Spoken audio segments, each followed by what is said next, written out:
All right, y'all, we about to check out the dark truth behind Nike and sneaker resellers. Let's check it out. The sneaker resale market is worth over $10 billion. And at the center of all of it is Nike, the same brand that claims to fight bots, enforce fairness, and support the everyday sneakerhead. But this same company might be fueling the very own hypebeast economy that it claims to be combating against. Leaked emails, executive scandals, and artificial scarcity. This is the story of how Nike is secretly controlling the resale market, but also shattered it. And in the end, they're still winning. I watch this guy though. I watch his main channel. What's up, guys? Welcome back. Another video every Wednesday, every Sunday. I told you guys I'll be here. For those of you who don't know, my name is Chance and I do pop culture content, and I'm on the road to 1 million subscribers. So if you haven't already, drop a like, okay. He got a 500,000 on here. And if you have any stories you want me to cover, make sure you leave them in the comments. And that being said, buckle up and let's get into it, baby. So let's start with the basics. The sneaker resale market thrives off one thing, and that's supply and demand. Nike releases exclusive drops, like Travis Scott Jordans, Off-White collabs. Them 60s is tough in person, the Travis Scott 60s. And like you may have guessed, they sell out in seconds, just to pop up on resale platforms for 5 to 10 times the price. And this is a perfect system for resellers, at least. But here's the real question. Why doesn't Nike just make more shoes? Nike could just flood the market and stop these resellers overnight. But they don't, and it's not by accident. It's a strategy used by plenty of other brands, and it's called artificial scarcity. They intentionally limit the supply to boost hype and demand. And it's pretty much like that makes sense. And Nike pretty much made sneakers feel exclusive. Nike sneakers were no longer just a pair of shoes, they were an asset, an investment, or more so, a cultural currency. It's a whole stock market on shoes, bro. Like, it's crazy. TikTok niches, social media buzz, and they do all this without spending a dime. They're actually losing a little bit more money because they could produce more, but they don't. Even if Nike doesn't directly profit off the resale, they still win. And here's something that a lot of people don't realize, and that is Nike has quiet relations with these resale platforms. Like in 2020, Nike partnered with Stadium Goods to release a product directly on their platform. And Stadium Goods is a resale platform. And they've also worked with Go and Foot Locker, which are investors into this resale platform. And this begins Who owns Nike though? Retail and resale. When Nike collaborates with companies that profit off of resale, it raises the question of, is the resale market really independent? Whoever owns Nike is a billionaire, bro. Just let me explain on this one.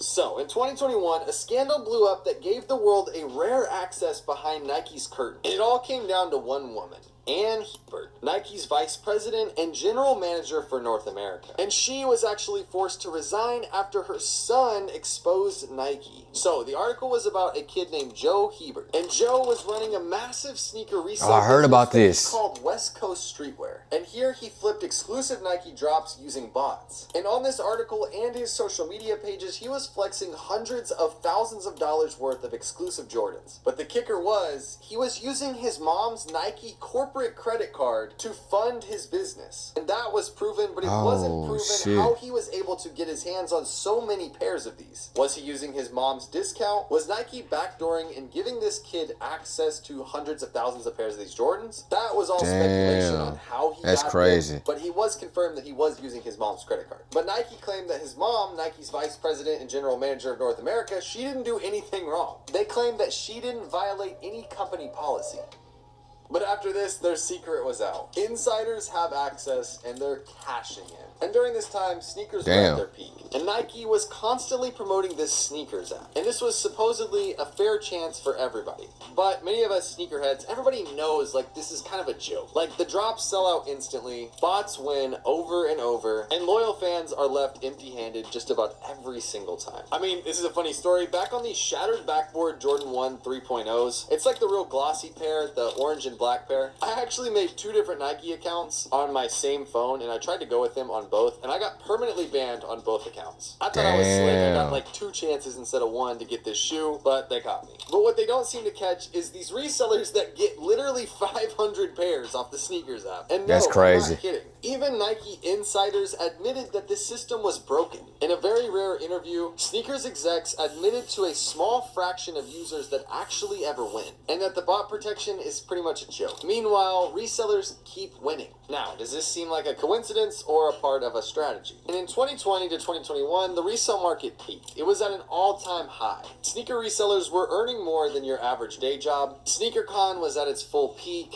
And people were buying shoes like stocks. Jordans, Nike Dunks, Yeezys, everything that came out from Nike sold out immediately. And then at the peak, Nike pulled the rug and cashed in heavy. Then they started oversaturating these releases. They started re-releasing these Grail sneakers over and over. That's what they've been doing all year. Too many collabs, and then on top of these hype collabs, they would drop their own GR releases, general releases, of sneakers that looked just like the hype releases, but at a fraction of the cost. They literally killed their own brand, and they killed their scarcity. And the resale bubble burst, all Jordans were sitting on shelves now, and hype pairs started hitting outlets like Ross and Nike outlets, and these resellers were pretty much left with nothing. But you would think that Nike lost, right? Like, they killed their own hype, their stock plummeted, like, reselling in sneakers and this whole Nike hype was dead, right? You, in fact, were wrong. Nike didn't lose. Nike just shifted to direct-to-consumer. Sneakers, Nike.com, the Nike app, they started doing a whole lot less of boutiques. Not as much drops at like Foot Locker or Champs or anything like that. You had to buy it straight from Nike. And this pretty much eliminated the resellers. Pretty much, Nike used resellers to build their brand for free and then cut them out when it was most convenient and when they could also cash in the most. More profit. But resellers is still not as much as it was before, though. Like, need the resale market anymore because they already mined it dry. Like, it's already cooked, it's done, and they milked it for like every last dollar. And that's where you get this whole narrative of recently people have been talking about, oh, the sneaker market.